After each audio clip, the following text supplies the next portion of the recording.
Hey sewing friends, today I'm here to share everything that I have finished in February. So I've got some brand new garments as well as some upcycling slash refashion repair kind of things to share with you, as well as a craft, and then a little update on how I'm doing with my 12 by 12 for 2026.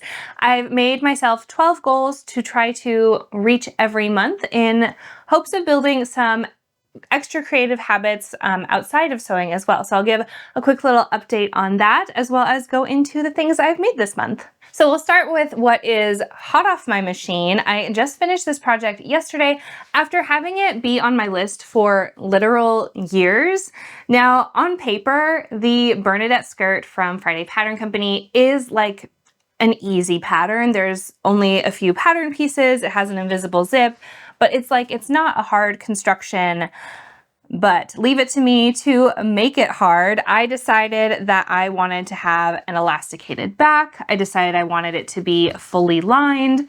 And those two changes made a really big difference in the construction. I also did a full belly adjustment because I really wanted, even though I was gonna have elastic, I still really wanted the side seams to be laying at my side. And I definitely have like much more fullness at the front of my body than at the back. So you can kind of see, if I turn it around, like when I just hold it up, the side seams are very much like at the back to really account for that like front shaping. So what I decided to do, I was in between sizes. So I went for the size down and I just let out about like a ½ inch almost, somewhere between it was between 1 centimeter and 1.5 centimeters. So we'll call it a ½ inch out of each of these big pleats here, just to give me like a bit more room there. And then, yeah, it's allowing the side seams to be where they are. I eliminated the back darts and just put in a length of elastic, kind of just did that a little trial and error, just tried it on until I got the right fit. But yeah, I had to change up the construction a lot and the construction order in order to make those adjustments. So that is why I put it off for so long.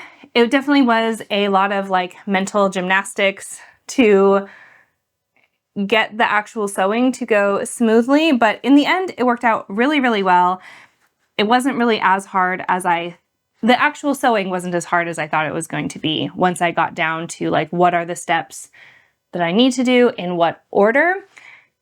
I've mentioned it before on here, I have ADHD. Executive function, knowing what to do when, is not my favorite thing, but I did it and I'm really, really happy with how this skirt turned out. Like I said, it's been on my list to make for so long. I did actually have a different fabric that I put on my fall plans to make this skirt with, but then back in December, I was at the fabric market with some friends and I saw this one and thought like, oh, this is even better than what is in my stash, and it was a really good deal. So I snapped this one up. I think it's going to be really warm, really soft. Again, like it's fully lined. I am very, very happy with this and really excited to wear my new Bernadette skirt. So definitely the theme of my makes this month are take an easy project and make it really complicated. So both of these skirts actually I cut out in December and they've just been waiting till I could get my like thinking cap on to again, like alter the construction to make small changes that to me made a really big difference. So this is a Meg skirt, and by that I mean it is a hack of the Seamwork Meg dress.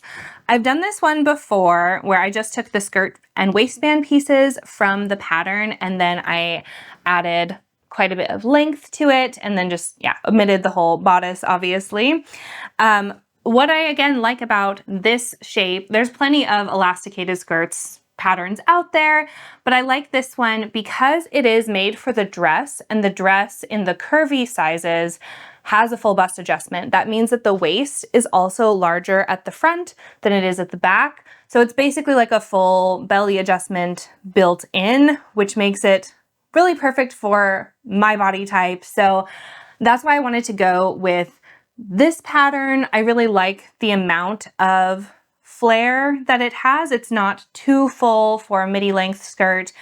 So it had a lot of things going for it that I really like already, but I did decide I was going to be like uncompromising on two elements, and that is that I really wanted the waistband to have that line of top stitching to it. I find that that really changes the way that it fits. I think it looks a bit neater. So I knew I wanted that, but I also knew that I wanted belt loops. And with that, I knew that I didn't want to just tack them on to the waistband, but I wanted them like really neatly secured. So then I did all these mental gymnastics of like, well, how can I attach the belt loop, but also do this line of top stitching without going through the belt loop? So I made it much more complicated. I feel like this is some of the most like couture sewing that I have done, but it doesn't look that. I mean, I still used an overlocker to finish my seams, but everything is anchored really, really nicely. Like this is, I feel like some of the best construction that I have done, even though it's not, you know, French seamed, it's not lined, it's still some of like the most thinky I've had to do. I know that's probably a very silly way to say it, but I love this skirt. I've worn it twice since I finished it, and I am seeing like so many fun styling possibilities. When I looked at my Pinterest board of things I've been pinning the last like year and a half even, I've seen so much like this. And to think that this fabric was just in my stash for I think like 3 or 4 years, waiting to be a dress, but I was not finding like the right dress pattern. I made it into a skirt, and then I'm like seeing, oh yeah, this has really been on my mind for literal years. And now I finally have it in my closet. So I'm very excited to wear this more. It's really just like soft and comfortable, really easy to wear. And yeah, I think that there's lots of very fun styling possibilities that I can wear like throughout the year with this one. So one of my goals for this year is not only to sew up my stash, but also find the things in my wardrobe that like I'm not reaching for, because you know, they have like that one little thing like, oh, that seam isn't right, that shoulder fit, and like actually fix them. So I managed to fix up 2 garments this month. It did not take me very long, but it's just like the mental barrier of doing it. So I am here to celebrate that I took a couple garments I wasn't reaching for and gave them a quick little fix, and now they are like back in rotation. So this first one is a little top that, well, now it's a top that my friend had given me. It was a bodysuit, and it is so cute with this like, you know, I'm in my mesh era, but this one has little velvet stars on them, and it is so cute. And we were laughing because the friend that gave this to me, she is like the color queen, and she's like, yeah, I don't even know why black was in my fabric stash. I don't even know why I sewed it up into something. I'm pretty sure this was the Nielsen Rowan bodysuit, and I was finding I just wasn't really wearing it as a bodysuit. I just don't find them like as comfortable. So I wasn't really reaching for it. And then last time I did kind of like force myself to reach for it. One of the little snaps broke, and I was like, okay, yeah, it's time to call it. I just need to chop it up. I was feeling a little bit bad because it was like given to me by another sewist, so I'm just gonna cut into her work. But I think she would much rather that I actually wear the thing than for it to like languish in my closet. So I finally did it today, and it took me like 20 minutes. So I just cut it right off at the hip. I added some interfacing just because the mesh is like a little bit slippery. And then I hemmed it up with a, what is that called? Like the stretch, the Mariflex stretch thread. So that went in really, really easily. It's the perfect like just high hip. I wouldn't say it's a full like crop because I cut it as close to the like hip piece as I could to keep as much length, but I wear mostly high-waisted things anyway. So I'm really excited because like every time I would reach for this, be like, oh, I really want to wear that today. But then I was like, oh, but then I have to deal with like the whole bodysuit thing. It's just not really my thing. And now I can just reach for it and wear it. So very excited about this little fix. My other quick fix for the month was even quicker actually. So I had made this dress last fall, and it has become one of my like go-to like going out dresses. I have so much fun wearing this, but the fabric is not as stretchy as I thought it would be. And I bought it, it's a lingerie fabric, and at the store, they had even considered it to be a non-stretch fabric, even though, I mean, I look at this and like, it's definitely stretchy to me, but in terms of lingerie fabric, this is considered non-stretch. So I thought that I could put in like a regular crew neck neckband and that it would be fine.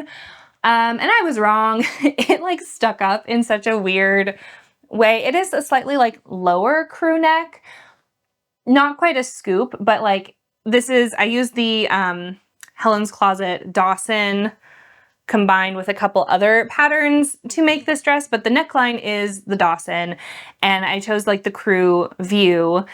But yeah, the neckline, or the neckband, I should say, was like just kind of folded out like this. It wasn't laying flat against my chest at all, and it looked a bit silly.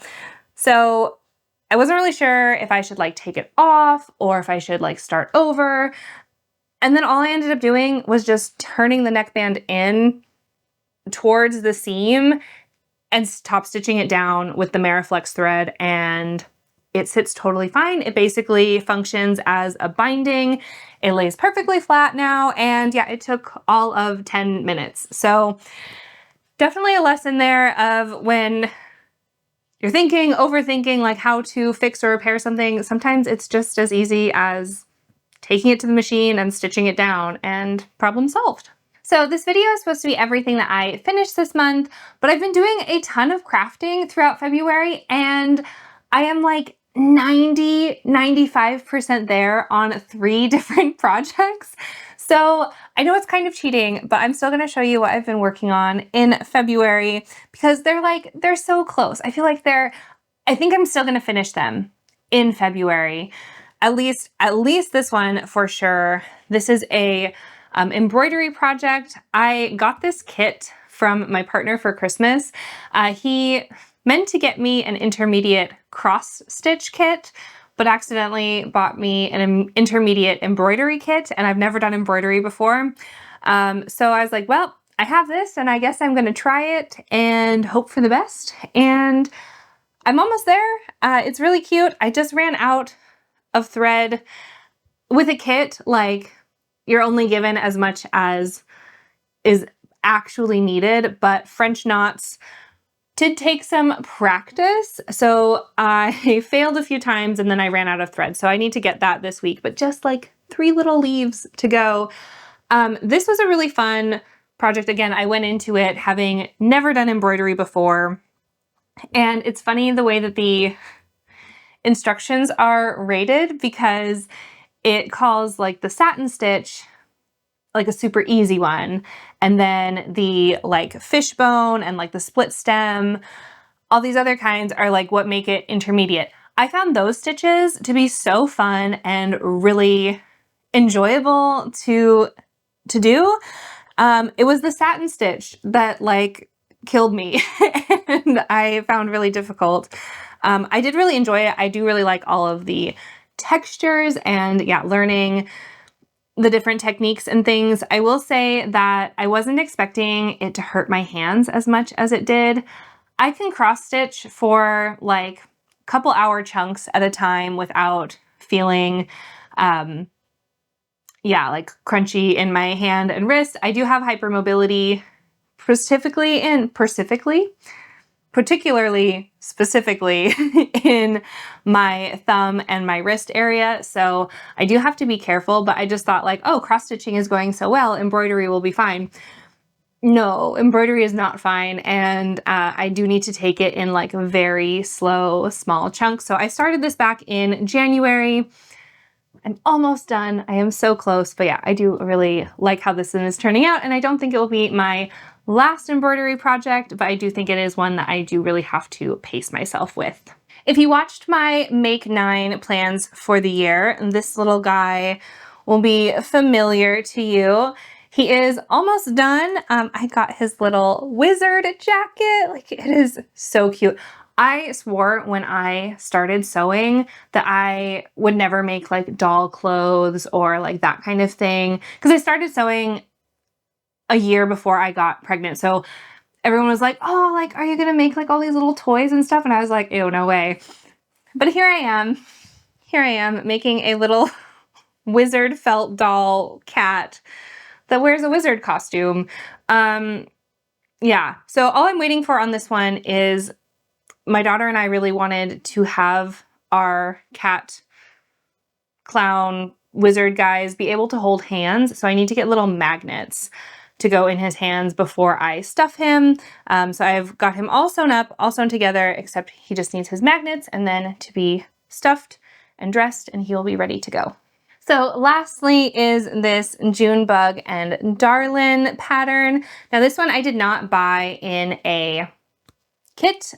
So I was just using the thread that I have at home. I switched out a couple of colors, but then I did still run out of them. So the bodies and the cross stitch is all done, but there is like some embroidery for like the antennas and like some little stripes on the wings and the bodies that I still need to do.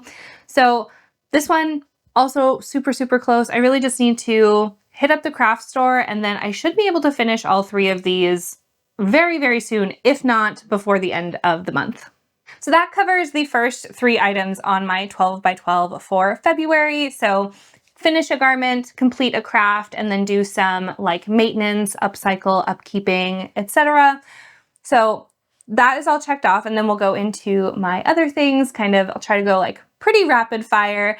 The next one on my list for 2026 is audience participation. So every month trying to catch a play, a concert, go to a museum or a gallery, something like that. And we so happen to have 2 concerts that we had already like on the books from last year. So we got to see the Beaches, very, very fun. And then we saw some like smaller bands at a really nice venue in Eindhoven that like they kind of specialize in more like alt music. It's a smaller venue, but it's like, I don't know, it's like, it's intimate, it's good, and people show up to those shows like ready to be into it and ready to really be like a full participant. And I love that. So there were 4 bands. We were mostly there to see Arm's Length and a couple others, but even though I wasn't as familiar with the other ones, I just really love going to a show and like, yeah, being part of it, not just to observe, but really be in it. And I think that that is something really important in like at the cultural crossroads I think that we're at. I feel like a lot of people have become really what is that word? Not conservative, but like concerned with being cringe, worried about being like too much. And so kind of like really dividing the line between the observer and what is being observed. So that is something that I'm really thinking about a lot, and I really enjoyed with this show, is that people were ready to just be like all in, and I love that. Some of the music was not my style. I didn't really enjoy that, but I did really enjoy the atmosphere, and I really enjoyed like watching people being part of something and to get to be that with them.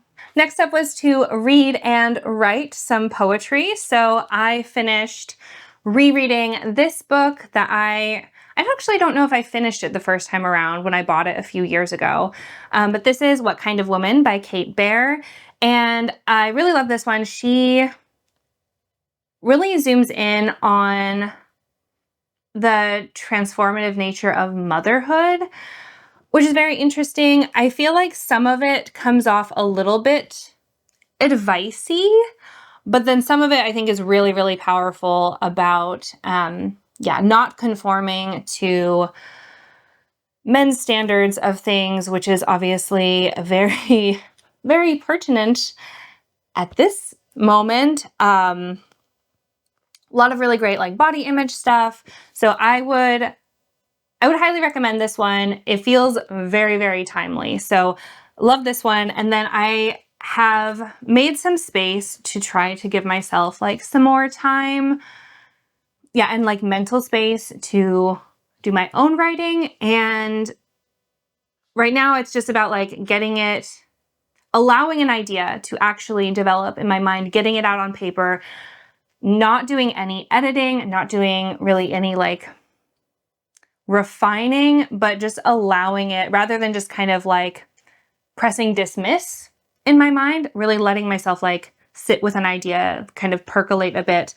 So I did write 2 poems, one of them about people pleasing is called Sound Check. And then I did another one about the violence of hope and how to balance hope without harm. So those are things I've been thinking about quite a lot. I'm not ready to share them. I'm not ready to like go back and edit doing any revisions, but right now that is kind of my goal for this year, to keep my notebook close at hand. And I found that by doing that, a lot more is like, I think I was numbing myself creatively by not giving myself space to actually like put an idea on paper. I wouldn't really let myself like think about it because I just figured like I wouldn't do anything with it anyway. So like move on, be practical, do something, you know, go do the dishes or something.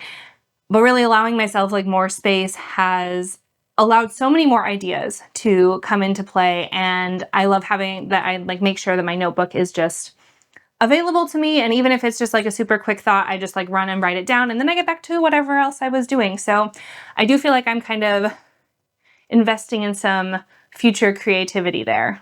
So next I have both a baking and a cooking goal of trying a new recipe every month.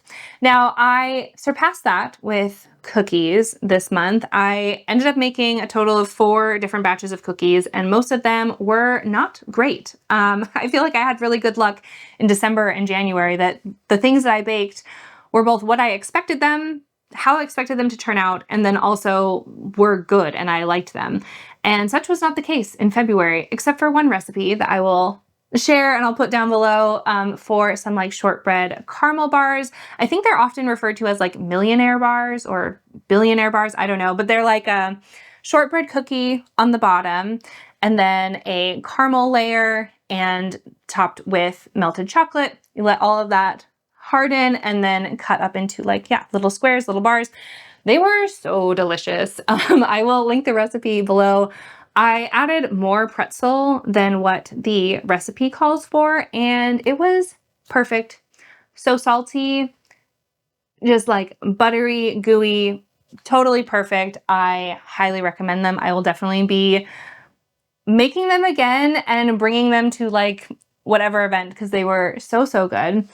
Now for cooking, I did a lot less cooking this month. We did kind of more like meal prep style where my partner made like really big meals during the weekend and that was basically like what we ate until yesterday when we were like, yeah, we're kind of needing to like get back to some vegetables. Yeah. So I made this recipe. Look at how beautiful it is. This is from The Korean Vegan. It is a book that we have had for a couple of years now and never made anything at all out of it. We're not vegan and we don't have like an Asian market close to us. So getting the ingredients either for the Korean side or the vegan side has been a little tricky, but I was going through it yesterday and was like, oh, this is something easy and achievable. She does rate the recipe as easy and it's a braised tofu. And you guys, it was so good. I want to eat this every week and I think I will. It's one of those things that like I just tasted it and it felt like home food. Like it's right up there to me with like chicken noodle soup, with dal, with like my mom's spaghetti. Like it's really simple, but it's so flavorful and just, it has that like, yeah, that feeling of being at home. The next couple of goals are more like family and home side of it. So starting with to play a board game every month, I played Ticket to Ride for the first time.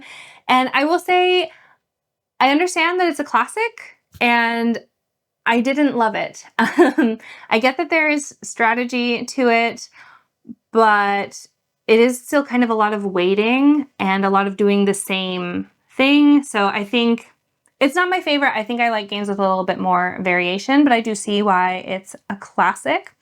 And then we've also established like a family monthly board game with my partner's family, just like on the last Sunday of the month, whoever can join will come and we'll try to play a game. So we played Diamant, which is a push your luck game that was pretty fun. And then at the beginning of the month, my daughter and I played Harmonies. I am not very good at this game, I will say.